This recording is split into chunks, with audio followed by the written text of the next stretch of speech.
I'm doing this video. Um, uh, this video we simply don't let me sound like a preacher. Uh, it's simply titled "How to Become a Porn Star." Uh, you may probably hearing the word for the first time, so you don't run it through Google. Just hold on a bit. You get to know what a porn star is. Um, in this video, uh, my objective really is to answer the question, who are you? Or who am I? Before I proceed further, my name is Oderin Oluwatoyin. Uh, I don't really do this for a living, so it's really not about making money. It's about disrupting our standard of life that has been set for us, passed down generations. Looking at how this can be disrupted, whether we can enjoy life better, whether life is simpler than we really thought it to be, whether there is another way life could be lived. And so it's I'm creating a kind of way, or what I can call an unending argument. I don't know the answer, and well, one of the reasons why I got into this is that I discovered that religion or religious people try to tell us there's nothing to think about again when it comes to who we are, why we are here, how we behave the way we are. That it's the that religious book, though controversial, they still, some of them still remain stubborn despite a lot of controversies, despite uh, we having many gods, according to dictates of whoever started those religions. People still try to insist that their own version of God is the truth. So that we have to stop thinking and just accept that as the truth. So this is not a religious video, like I said. It's about figuring out, solving real life issues, making attempts, or starting an argument. Really, yes. I don't. I expect some of this can be resolved, can be solved, but I don't have the answer. But I want us to continue to argue about this. I understand that uh, most of these questions remain unanswered. So this is basically about, like I said, who are you? Uh, the first time I think I will have heard, I think I will have heard being in church services where these questions have been was our attempt to answer this question, but it didn't sound different to me until I came across a film accidentally, or my intention was to watch to entertain myself when I got the film. So the title should have made me not to buy the film, but somehow I bought it. The title didn't really reveal to me that this could be a religious film, because I was not very religious, really. So I bought the film. So somehow I got to watch the film. I wanted to watch something, so I got to watch the film, and it happens to be a religious film. And the center of the film is to solve an identity crisis. I have a blog, and I will encourage you or subscribe to the blog and visit the blog. The blog is www.judasiscariot.com.ng. That's JUDASISCARIOT.com.ng. So in the blog, I think it should be like late 1999, I wrote an article titled "The Most Important Question of 220: Who Are You?" So I think it was written in 2029. So we were about entry 220. That was when I watched the film. So I wrote, "Who are you?" So my intention was to answer the question, "Who am I?" But I was prompted to go back to that article recently when I came across a someone I met while I was an undergraduate in the University of Ilorin State, Nigeria, several years ago. So when I met the guy, he actually was one. I was in a bus. He tapped me. I was surprised. He could still recognize me after several years. I recognized him too. So and then there were rumblings within me after I left. We could not really exchange banters because I was in the bus. He was walking by, but the rumbling, the agitation of identity crisis. I was agitated and started thinking again because normally when you meet your colleague like that, most of the time the default is for you to want to, after several years of leaving university, you want to the third probably question, what are you doing now? Are you getting by, all those questions.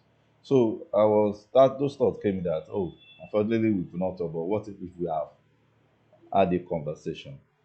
How will I have if you had asked me, what do you do? Or where do you live? Or several simple questions like that. How would I have responded? So then then the question, who are you, came up again. So I had to go back to the article I wrote over a year ago. So I reread the article and I discovered that I did not really answer this the question. I made an attempt, but it was not really answered. If you go to my blog, like I said, you see the article there. I did not really answer the question. So I now decide to write another article to answer the question. So this video, it's out of that article. It's an offshoot of the article I wrote. So I've not posted it. I'll be posting it on my blog with this video. Once I upload this video, I upload the article too. So and I made an attempt. And one of the things I discovered is that when we are asked the question, "Who are you?" Uh, the question is about our belief system. Our belief. When I say belief, I'm not. It's not being sounding religious. We are basically driven by our beliefs majorly. We are basically driven by who we are really should determine what we do, how we do it, not the other way around.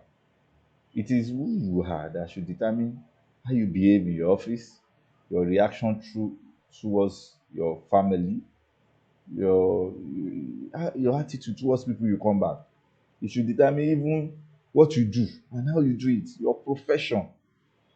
It should not be the way the other around. Some people, it is their designation in the office that determines how they behave. Uh, CEO, general manager, president. It's their designation that determines their character. So there are several examples. People like that to that. You'll be surprised. You know them, they were not like that, but immediately they elevated to some positions in their lifestyle changes. It's because probably they've never really answered the question who they are. So like I said, I will try to make like I said, it's easy for religious people because in that particular video, what really happened is there were two major characters. A basketball coach that almost was it was a college teacher and combining the role with being the basketball coach of the college in US, in the school in US. So what really happened is that the major source of source of livelihood of the people of that community is a factory, and probably the factory was closing down because of they had to scale down, so they have to combine the activities in another factory in a nearby neighborhood. So some of the workers in the factory are given the option. It's either they move to the other town so that they can continue to work with the company, or they resign. So a lot of them moved to the other town so that they can continue their job. So the the basketball team collapsed because knowing that no human should do it, robots have not started playing basketball. So it collapsed. So the coach was in a dilemma. So he had no team. So what he loves to do, that's the end of what he loves to do. So the principal of the school gave him an option. There are still opportunity for athletes. There are competitions that the school can participate for athletes.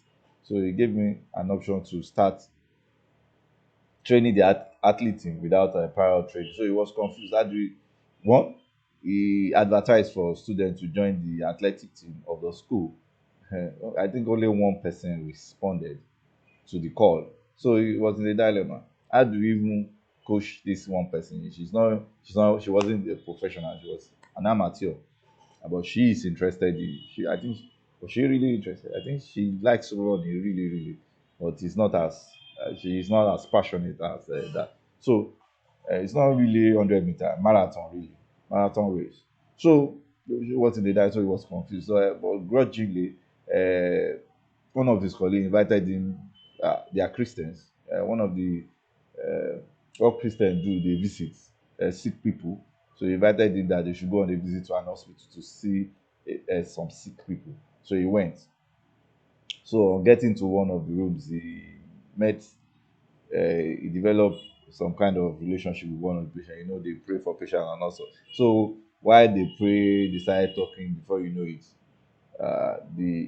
he shared his problem with the sick fellow, and fortunately for him, the sick fellow used to be a former, he was a successful athlete, marathon runner. So that means, so he was ready to help him out and tell him how to run an athlete team, what you should do, how to train a successful marathon runner and all that stuff. So while doing that, he started probing him, trying to help him. So he asked him question, "Who are you?" So he tried to answer. He said a lot of things. I'm a basketball coach. I'm a teacher. He said he was a white American, and the questionnaire was not really satisfied. So he was trying to probe him to a particular direction.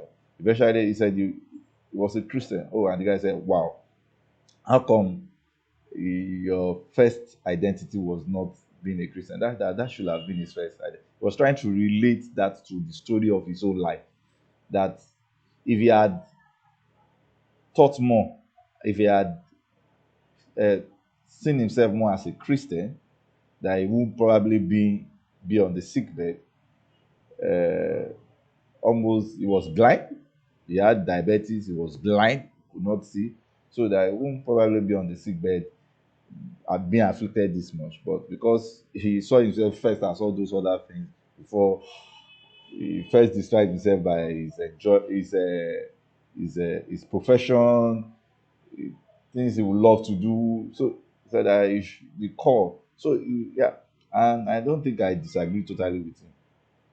If you look at it, it should be easy for religious people, Christian, Muslim, Buddhist, Hinduist, to have an identity. Because if you really look at it, Christianity, Islam are supposedly to be way of life. They are it's a creed, a book organized thought that is meant to guide you on how to live. But unfortunately, most religious people, they prefer the showmanship part of the going to church on Sunday, praying 5 times a day, sacrifices. It's those are just side by the sideline. The main issue is this religion are supposed to define your personality. So really, really, you discover that to a large extent, most Christians they are Christian by profession but not by lifestyle. So that's where the issue is. So, like I said, my goal is not to teach how to conform with existing standard of living, but to disrupt existing behavior. So I am not a motivational speaker or a life coach. I believe that our current light of standard of living is rigged. That means we have, to a large extent, we have all been told that there's only most times, especially when you're a Christian, when you're a Muslim, when you're a Buddhist, when you're an Hinduist, the probably that you have been told that there is only a particular way of living, that you have to live your life like this. So that any other way of living, but I don't think that is reality. Uh, Before I go on in this session, I would like to understand that I'll be using a lot of logic because what we are dealing with is not the truth. They are not even facts. Yes, they are not facts. Just like I said, they are not facts. So there will be a lot of logic. So it's left for you to you can question them, you can make up your own. So we, like I said, when you ask the question who you are, it's a question about your beliefs. Yes, it's really about your beliefs. Our beliefs, like I said, guide us, determine what we do, how we do what we do. So what our beliefs are our assumptions. Let me quickly make an attempt on this, at give. I love definitions a lot because I have a very inquisitive mind, a curious mind. I want to understand the cause. Why is this so? So sometimes I go as far as history of words in order to you can't blame me. When you have a when you are from a Christian a deep Christian background, you have learned from a lot of pastors. You want to can you call amplify version just for them to they want to know the meaning of the words so that they can actually understand. You understand? So and I've picked that trait. So I want to know the why is this so? How did it become? I have a like my wife used to laugh about my life. I've been to several churches while growing up. I attended several denominations.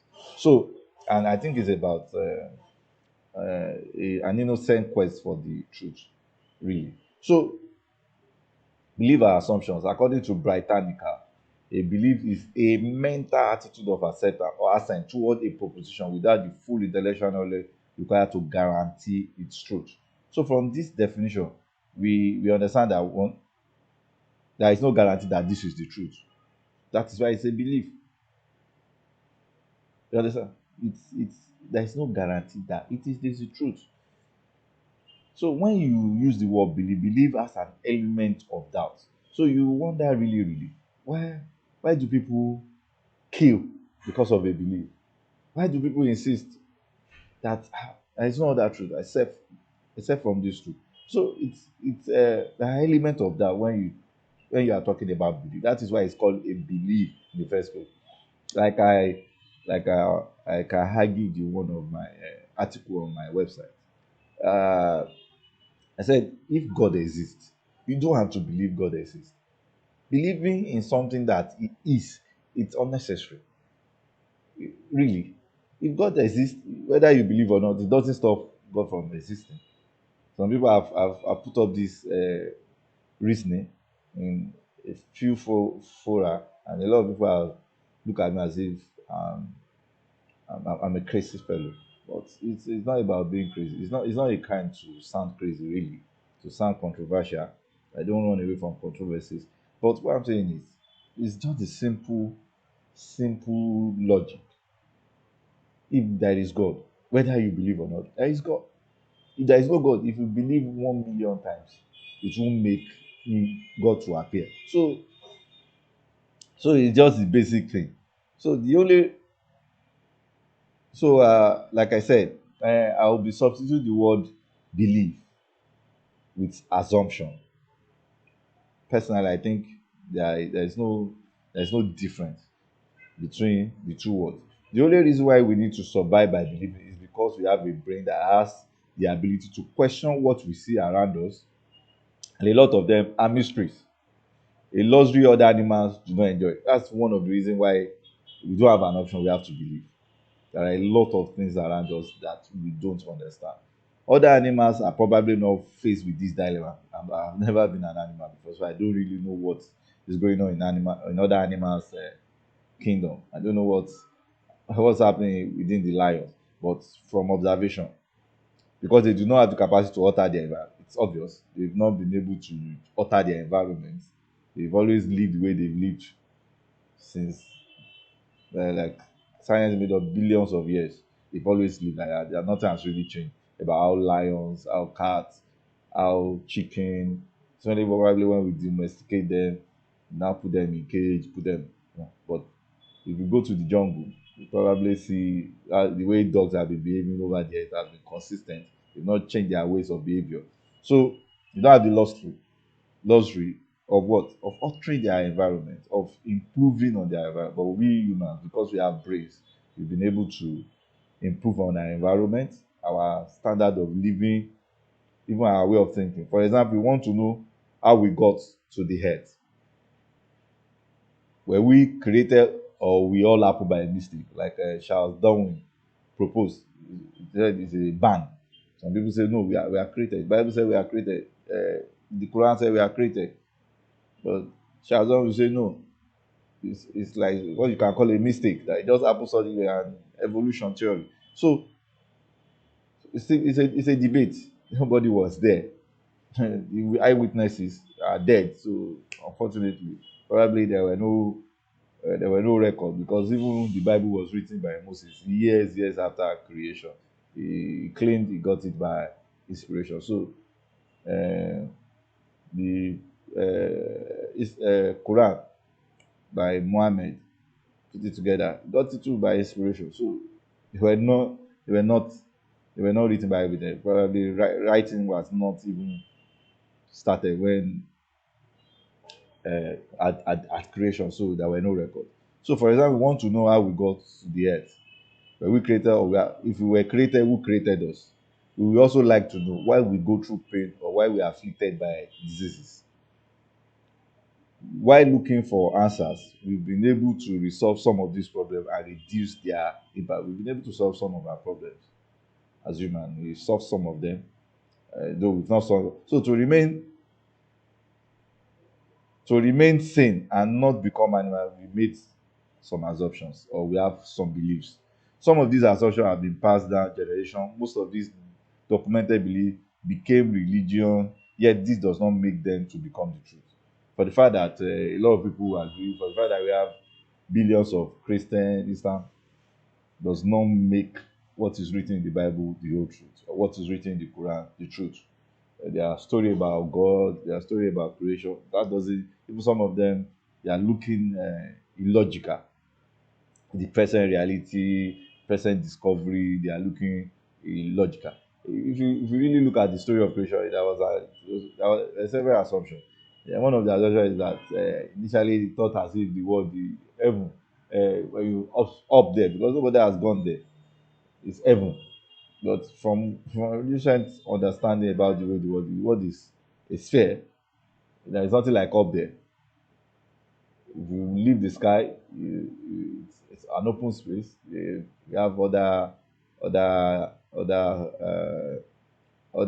spaces, or what we can call other planets. Man has been to Mars, man has been to Moon, and a few other. So it's man has been able to overcome that belief, that assumption, travel through with jets, with planes, distance, kilometers, things that were really impossible when those assumptions were made. So our beliefs sometimes inform our fashion style, what we eat, where we live, how we live, whether we should amass wealth or not, how we treat others, or even how we will be buried. That's what belief does. That's what our assumption does.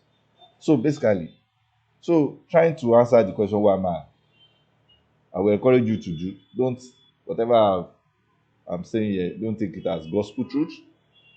You can answer, can provide your own answers, but I'm just stirring up an agitation within you and to tell you to know that we've not gotten to the end of knowledge.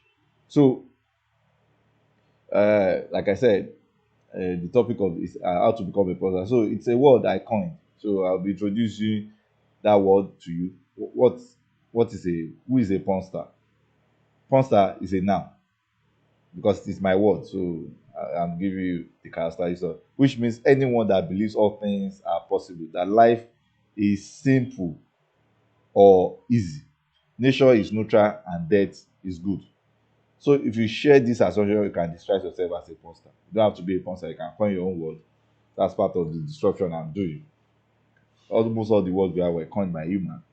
Yeah, so a lot of words have been coined. So if I coin, I've not committed any crime. You can coin yours, even though I'm not a professor of literature or English. So it may not eventually get into it, but who knows? If there is a wide acceptance of the word monster, you get to the dictionary. A lot of people, that's the way it works. A lot of people agree with before you know, people start calling them a monster. So that's the way it works. So, like I said, I'll be making some assumptions. And I want to share some of my assumptions. You can substitute the word belief if you prefer the word belief, but I prefer the word assumption. So I'll be sharing some of my assumptions. Uh, Number one is assume that everything and all things are possible. Everything and all things are what? Possible. This may sound absurd, but we have testimony around us that support this assumption. What I'm saying, like I said, I'll be using a lot of logic. It's not strange. Some people may want it to appear strange, but it's not strange. Even this, to a extent, I'm not the proprietor of this idea. It's even my being a Christian for most of my life that really influenced the way of my thought. So even the Bible says, with God, all things are possible. So probably what is not here is God, is the word God. So it's not a strange. And if you look around us, there are a lot of proofs to that so many things. So like me, believe that if you I believe that if you hang around longer, that might become a choice. That means if you don't die tomorrow or 10 years, 20 years straight, I don't know. Because most of the problem we solve with our brains, we've always had our brains. Unfortunately, because we limit our way of thinking. I'm included. I'm not I'm not I'm not a great thinker yet, but so I'm included. I'm part of our problem because we limit ourselves with our beliefs. We delayed solution to a lot of human problems, and that's where I look at it. People have built planes long ago. People have built, will have made phones, created the internet long ago. So the cure to death is probably someone else that because of belief he has been limited, so he cannot unravel it, cannot cannot convert it to tangibles. It's still a thought. So that's what I'm saying. The assumptions. So when you assume all things are possible, it's a liberating thought. It's a liberating thought. So men who have figured out how to reproduce, what I mean by then probably will have figured out how to reproduce life aside the natural process of giving birth to young babies. That means uh, what I'm trying to say is that if a 40 something year old person suddenly got involved in an accident, you'll be able to bring him back to life after repairing whatever you want to repair. You put life back into that body and he continues to live. He does not lose his memory. Continue from where he stopped. You understand? He doesn't lose his memory. Even if he loses the memory, I don't think it will still be a bad idea. You can start from there. But what I'm saying, you get to a point that he does not lose anything. So it's only when he chooses to die. If you have told, oh, I don't want to die. So anytime an accident happens, they put life back into you. One of the only way through life is being made on earth right now is through the reproductive system. It's a process of making life. It's a natural process of creating life. A man and a woman have sexual contact. Sometimes, but even we have improved. People don't have to have sexual contact to create baby. Now they can extract the semen, extract the egg, and put it in an incubator or a kind of machine, and children comes out of it. People that either to have been described by barren, some of them artificial insemination, they become they give birth to kids. So it's not it's a possibility. When I say assumption, beliefs, I'm not saying it will happen. It can happen, and there's nothing stopping you from happening. So assuming that another assumption that I have is assume that living is simple and or easy or and easy. You can those words don't mean the same thing. Living is simple. The popular belief that if you desire anything, you must work hard for it. That's the like even I'm from Lagos, Nigeria. A tribe called Yoruba. They say Enukini Rowowa. That means if you want to make money, it's a lot difficult.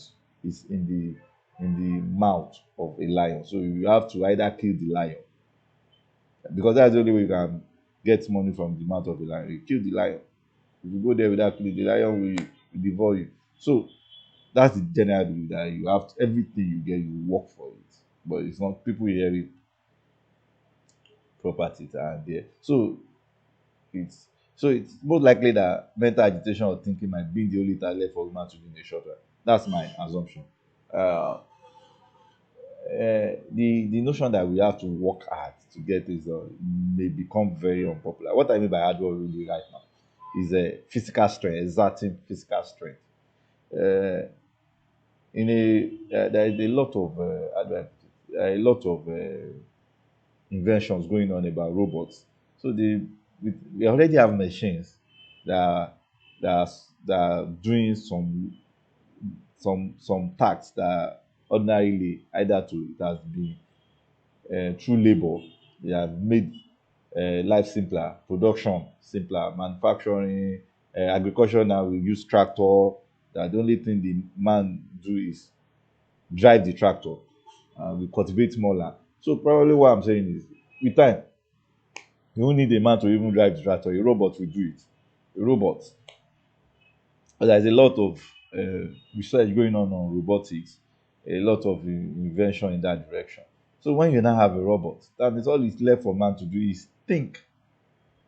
That's the only task that may be required to be done by man. Because if I have a robot, it's cheaper to maintain a robot. I don't have to pay a robot a minimum wage. I just have to maintain the robot when it breaks, and I can create as many robots as possible or purchase as many robots as possible. So if you are like me and you want to stick around, maybe you start learning how to make robotics, critical thinking. That would probably be the task that will be left for man to do. So, and that's why I really believe that because that's what separates us from animal, our brains, thinking. So you have to learn how to carry out trick, how to solve problems. So, like I said, robots are being deployed everywhere. I saw a video of one of these sheikhs in the Muslim Islam, one of these nations. One of his bodyguard was a robot. It's a robot. So it's a reality. The robot already carry out surgery. So, for example, I wake up as early as 4:30 a.m. to travel for at least an hour weekdays to carry out tasks that I can comfortably carry out from my house. The recent pandemic is really opening up a lot. A lot of companies are now embracing remote work. So life is so if I say life living is simple, I don't think I'm totally out of it. So the earlier you embrace it, the better for you. It helps you. It helps your thinking. You understand? I believe with improvement in internet speed, video conferencing, remote work might just become the norm. It's close by. Zoom, a lot of technology, especially in my part of the world. Probably the only restraint is internet speed, and I believe it get better because it's driven. It's not driven by government. It's only things that are driven by government that are difficult to solve. Man, it's driven by a lot of private people that have invested in internet, and once there are competition, somebody else will come with money to improve on the internet, and before it gets cheaper, become faster, and probably have what we have in developed world. Even the people in developed are not sleeping; they are trying to improve the speed of the internet, 5G, a lot. So with better speed, improvement in technology for video conferencing. Like I heard, the owner of Facebook was talking about that. That's part of their improve engagement via video, make it 3D, 5D work, make it real interaction. So with that, there may be less need for people for physical contact, for people to travel over long distance to get things done. You understand? So you need to. It's my assumption. It doesn't have to be yours. You can adopt it. If you don't, no problem. But it's mine. Like you said, I've always thought like this a long time. I came across life is easy. You just need to. In an American, if I watched as a teenager, it has been in my head. I've been thinking about, but unfortunately, my reality tried to negate that. But I think I'm getting more comfortable with that assumption. With that, I believe life should be easy. I believe when you have a manual, when it's, sometimes you can have the manual you don't understand. I used to, as a Christian, I used to believe that life has a manual. It's because we don't have the manual, operating manual. That if we have the operating manual, we'll live a simpler. I don't think things should be difficult. I don't subscribe to it.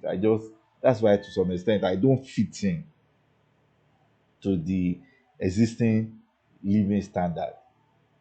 I don't fit in. I resist it. Probably that's why I've not made billion because I'm not a if maybe probably if I had conformed, it's like I know what to do. I know how people make millions. I know, but I don't conform. I think there's still something. I don't believe you have to work several years before you become a billionaire. Labor hard. I believe it's a matter of downloading what is in your brain. What can be done in 10 years can be done in seconds. That's the way I think.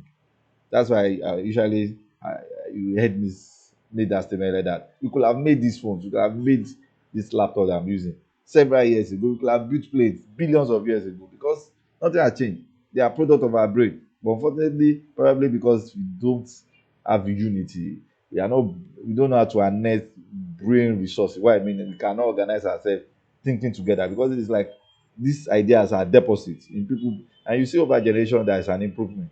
So I think it's genetic. People pass it down generation.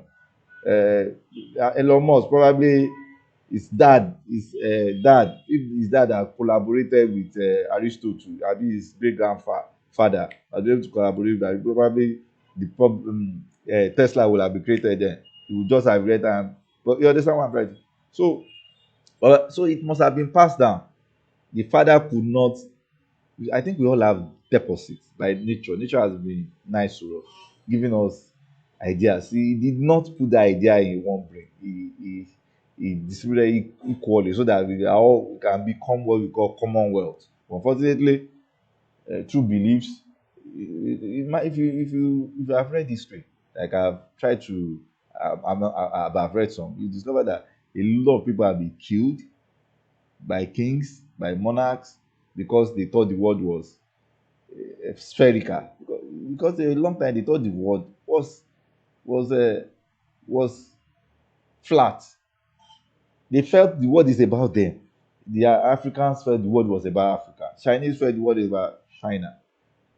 Europeans felt the world was about Europe. Until is this Christopher Columbus? Before Christopher, a lot of people had thought that way.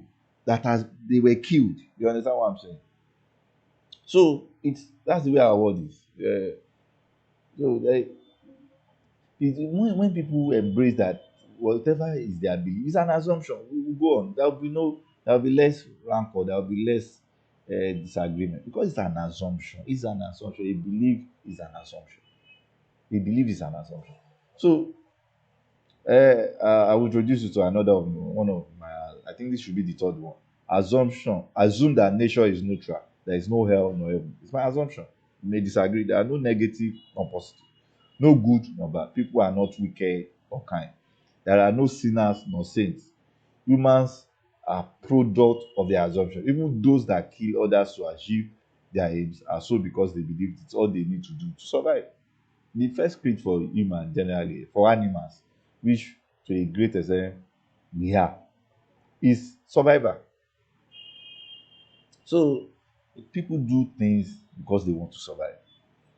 We don't know the power of it. So when we don't use our brain, we do a lot of things. So it's not being wicked, being kind.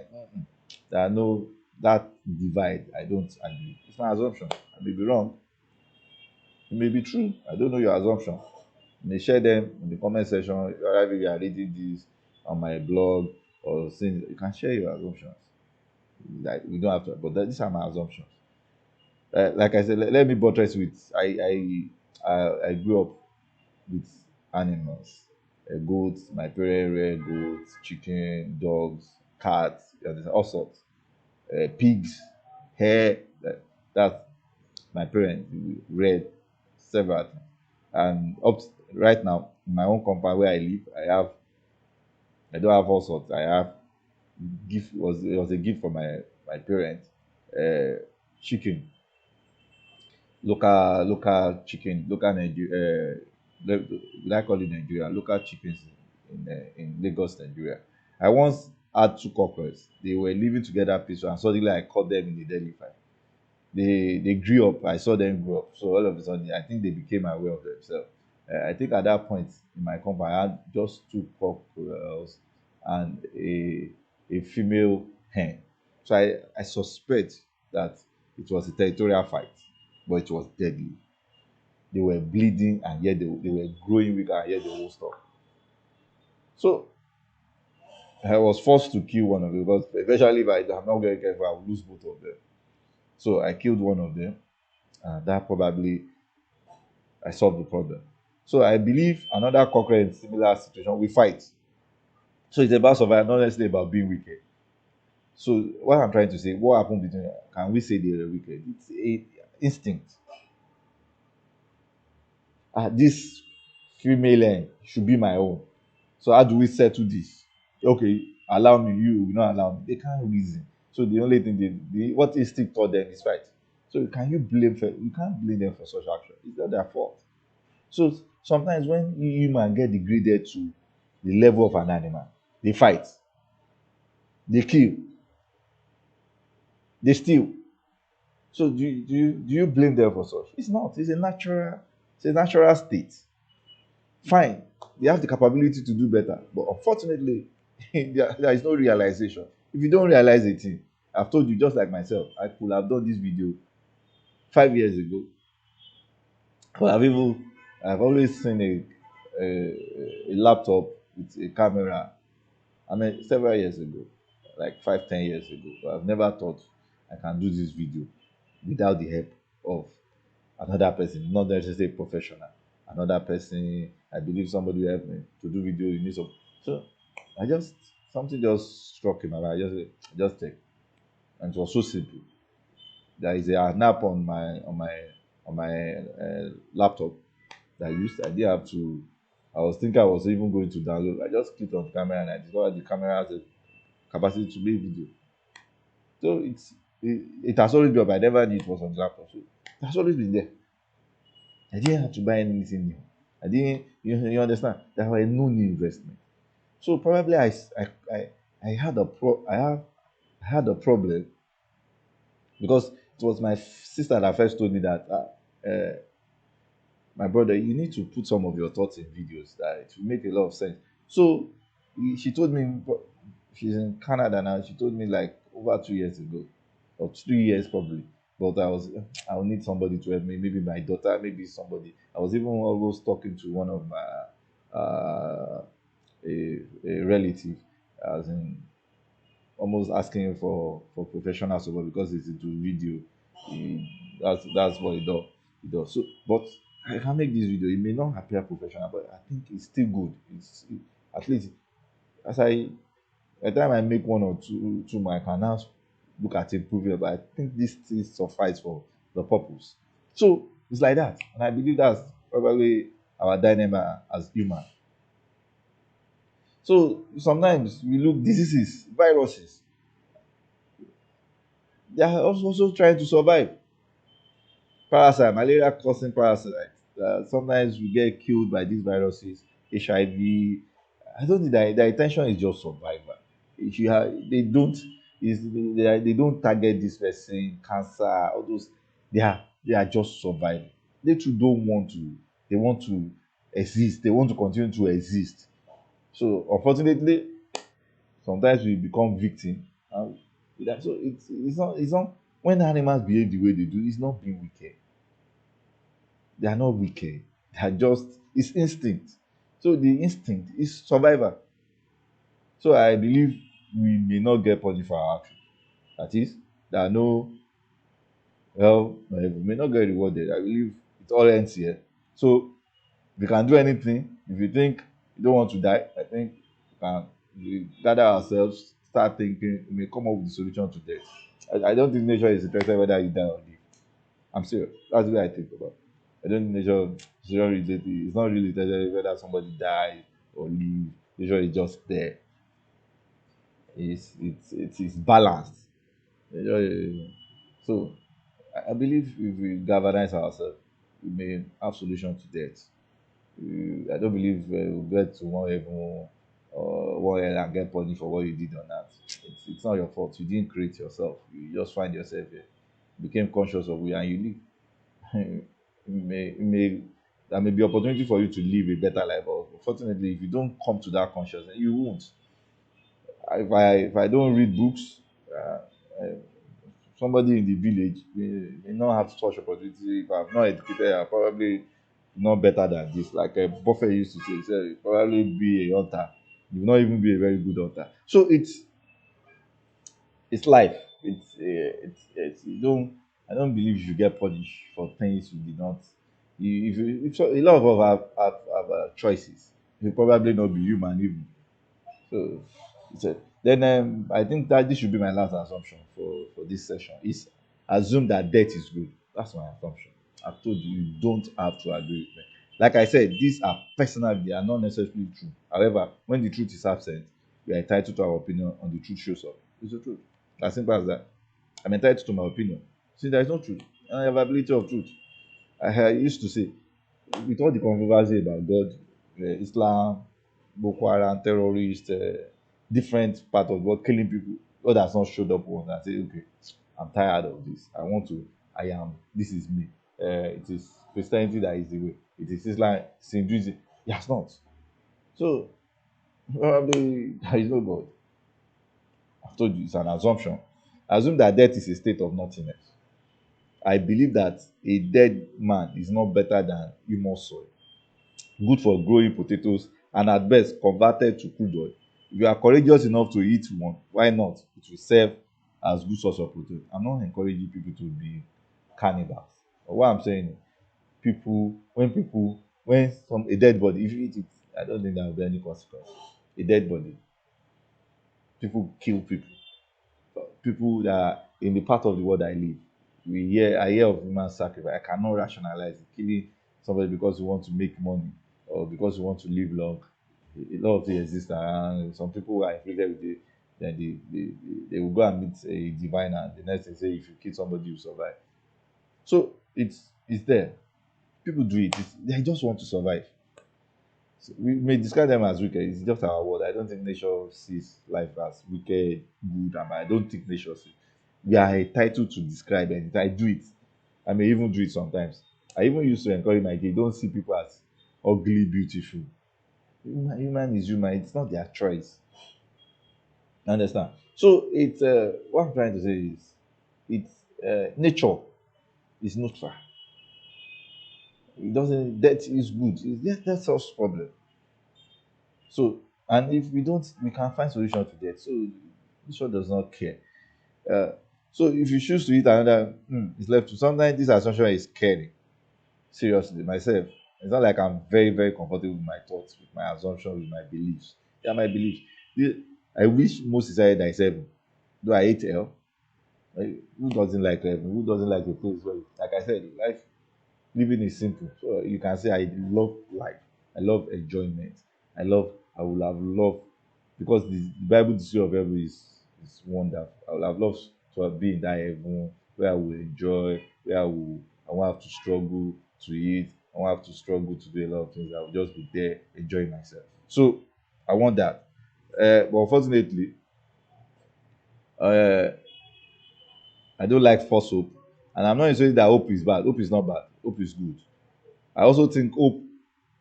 Without hope, our brain will drive us into insanity. If you cannot live with this, you can remain religious. You are free. At best, the only gateway to heaven currently is still death. So if you want to really even go to heaven, as things stand, you have to die. So whether it's good or bad, you still have to die. Like one popular musician in Africa said, he said everybody won't go heaven, but nobody won't die. So so I have never considered death a punishment. I've even been wondering why criminals are killed. I've been wondering. I think is death a punishment? No. I think life imprisonment is a better form of punishment. I have cried at burial ceremony, yes, despite seeing it as good.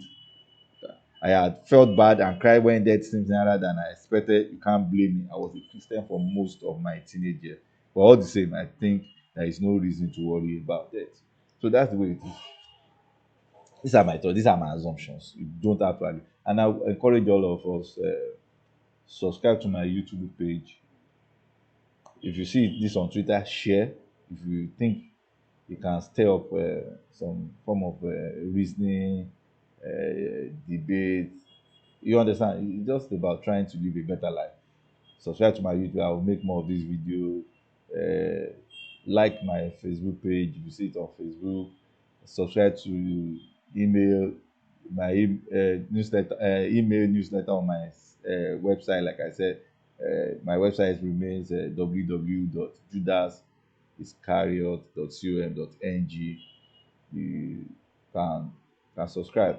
So I would like you can also comment, share. You can it's an unending argument. I want to learn from you, so I'll be open to your comments. Comment, you understand? So it's a belief. It's an assumption. Don't. It's not something you should lose sleep over. I'm not. I'm not a scholar. So thank you for being part of this. Like to hear from you.